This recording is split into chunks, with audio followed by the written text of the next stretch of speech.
मग आता हे जे 4 मी सांगितलेले सद्गुरूंनी, हे 4 मी वेगळे आहेत का? सच्चिदानंद स्वरूप मी वेगळा, नंतर देह मी वेगळा आणि समाज निर्मित मी वेगळा, असं वेगळं आहे का? मग पुन्हा त्या उदाहरणाकडे जायचं, राजा आणि भिकारी. राजाच भिकारी झाला, भिकारी सारखा वागतोय, म्हणजे 2 झाले का? नाही. तो कोण आहे? राजाच आहे.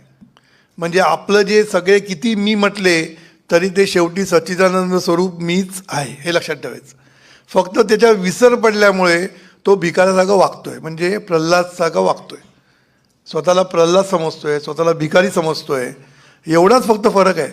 हे भिकारी पण गळून पडलं की तो राजा झाला, बरोबर?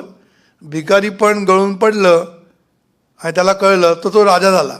तसं आपल्याकडे सद्गुरू म्हणतात हे मी पण गळून पडलं की सच्चिदानंद स्वरूप मी झाला. आता मी पण गळून पडणं एवढं सोपं नाही आहे. गळून पडलंय म्हटलंय, काढून टाकलं नाही. काढून टाकणं सोपं नसतं, गळून पडायला लागतं ते.